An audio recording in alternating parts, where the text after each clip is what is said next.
имаме убави гости, убав повод ова утро, полно студио секако. Ке зборуваме на тема за изложба која што ни се случува овие денови во Скопје Сити Мол и секако за убав и настан за време на викендот, но и за убав јубилеј од 80 години Анип Орцен Николов. Мои соговорници ќе бидат Сашко Козаревски и овие прекрасни млади фолклористи. До мене е Марко, Стефани и Матеј. Добро утро. Добро утро. Така, Сашко, навистина еден голем јубилеј за Орце Николов и некако оваа година, низ целата година имате многу активности, но она кое што е значено, особено е оваа недела, првата недела во декември, од вчера веќе е започната изложбата на народни носи во Скопје Сити Мол. Малку повеќе околу за тоа. Ансамблот Орце Николов со задоволство може да кажеме дека 8 децении во континуитет успешно обстојува, благодарност на сите оние генерации што го создадува и што во континуитет придонесуваат за развој на друштвото. Во текот на годината се реализира голем број на активности во рамките на јубилеот, како на домашната, така и на меѓународната сцена, за да еве овие завршни свечености и понудиме нешто ново на граѓаните на Скопје. Веќе во соработка со Сити Мол, кој што ги препозна вредностите на ансамблот Орце Николов, и овозможија да заедно направиме еден тродневен сериозен, посебен етно настан, каде што ќе имаме изложено носи, народни носи, оригинални народни носи, а сето тоа ќе биде препратено и со изложба на фотографии, со етно, креативни работилници и така натаму. Изложбата е веќе поставена, а на пети ќе имаме ревија на народни носи од 18 часот, за да на 6 и 7 бидат и креативните работилници кои што фактички ќе бидат еден наш придонес кон културата и фактички самото мото, како што кажува на оваа манифестација, фолклорот низ генерации да живее, фактички на некој начин да им го презентираме, доближиме, особено до најмладите, за сите овие навистина традицијски вредности кои што имаат огромно значење за нас. Така, Марко, како еден млад човек да се биде дел од еден ваков ансамбл кој што е најстар ансамбл аматерски, но сепак е најстар ансамбл во нашата земја. Ти како млад човек кој што не само си фолклорен играч, туку и си дел од сите оние кореографии кои што се поставуваат.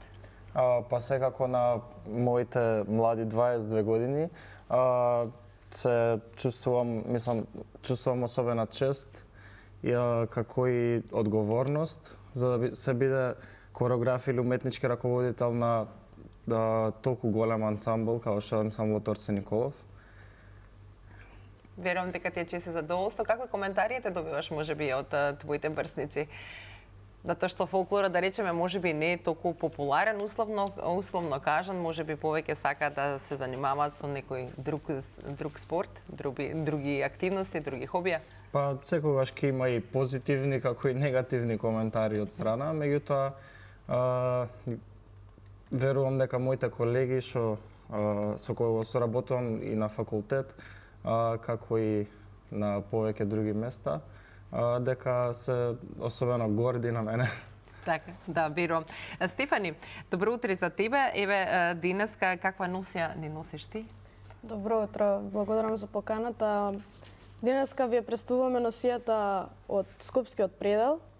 Искрено голема чест ми е што ја носам и што токму јас сум повикана да представам носијата во вистинско светло и можам да кажам дека голема чест ми е што сум во ансамблот Орце Николов веќе 10 години и можам да кажам дека сме најдобриот ансамбл и дека секој што ќе стапне на таа сцена и секоја наша проба е нова дружба и нова забава. Така. Матеј, каква носија ни носиш ти? Дали вака сте вие ова утро пар? Ова верувам дека е машко-женски пар? Да, ова е пар од Скопска Блатија.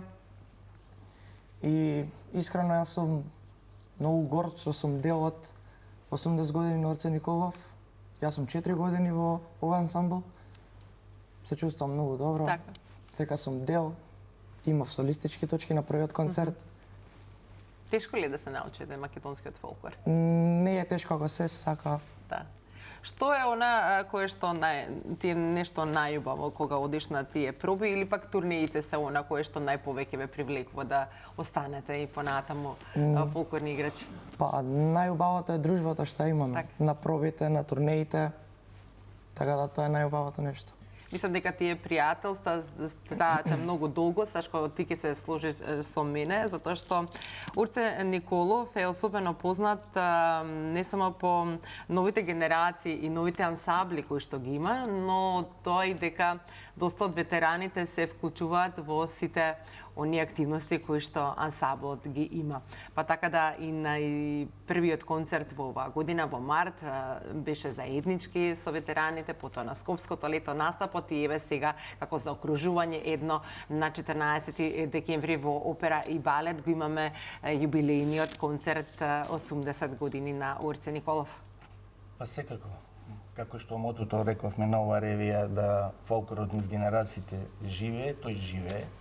Се гледа со присуството на генерациите, на ветераните кои што му дадоа еден шлаг на целиот на целото ово одбележување на јубилеот. Добро е што Орце Николов програмски, костюмски, секој аспект е навистина на едно високо ниво и тоа ни овозможува да правиме различни програмски активности, различни концепти кои да понудиме на граѓаните нешто ново и поинакво, за разлика од оние активности кои што ги имавме изминатиот период. Еве овој концерт на 14 декември во Македонската опера и балет ќе понуди некои нови содржини, каде што покрај македонскиот фолклор ќе ги прикажеме и фолклорот на дел од етничките заедници кои што живеат и во Македонија и пошироко, затоа што ансамблот Орце Николов и во изминатите децении го негуваш и се уште го негува дел од тој фолклор и мислам дека запознавајќи го тугиот фолклор и почитувајќи го, тогаш уште повеќе ги се почитуваме и самите себе. Така да тоа е можност да и на граѓаните им дадеме едни нови современи содржини кои што ќе се одествуваат на времето во кое што сега живееме. Така, како фолклорно друштво навистина сте активни, имате најразлични активности и сте вклучени во културниот живот, во сето она кое што се одбележува нешто во нашиот град, во нашата земја. Што ете може да се очекува од Орце Николов во следната година? Дали имаме некои нови планови? Па ние имаме веќе договорени активности и во Скопје, и во Македонија, и на меѓународен план. Веќе се во тек тие активности, затоа што во континуитет ги подготвуваме. Имаме многу идеи, многу содржини и секогаш мислам дека ќе продолжиме успешно да го одиме овој 80 деценијски од и ќе потенцира, значи многу е битно што тоа во континуитет се случува. Значи 80 години ансамблот е успешен, повеќе од 400 домашни меѓународни признание, повеќе од 15.000 членови, овие деца кои што се навистина скромни, меѓутоа се едуцирани, веќе учат и школи стручни, каде што мислам дека ќе дадат една нова димензија воопшто на Орце Николов и да фолклорот продолжи натага низ генерации, затоа што мислам дека тоа е едно од највредните работи во Македонија. Така, еве накратко само пред овако се почнат да вистите, каде можат сите оние заинтересирани, најмладите кои што сакаат да се вклучат или секако да станат фолклористи, каде може да дојдат? Нашите простори мислам дека успеавме благодарение на разбирањето и на Министерството и на владата на Македонија да ги добиеме просториите во сутеренот на Македонската опера и балет. Мислам дека имаме идеални услови и стручно, и кадровски, во секој аспект и така да можат во секој ден да поминат и да се вклучат со цел да што повеќе офатиме млади, да ги одржуваме традициите и да ги отргнеме од овие негативни влијанија кои што се нажалост се поприсутни денес и да песната и дружбата. Јас затоа викам Орце е оро во деминутив, значи како Орце Николов, меѓутоа тоа не обединуваше од 80 години, нека проложи дека не обединува орото и натаму и песна. Така, ви посакувам многу успех, а вас, почитувани и гледачи, уште еднашка ве покануваме. Не заборавајте, цела оваа недела во Скопје Сити Мол може да ја погледнете изложбата на народни носи, а секако ве покануваме и на 5, 6 и 7 овој викенд да ни бидете гости, да ја погледнете модната ревија на народни носи и да ги донесете вашите најмили на убава работилница, за да не ја заборавиме нашата традиција. Пред да продолжиме со Здраво Македонија, ги гледаме вестите на Канал 5 телевизија.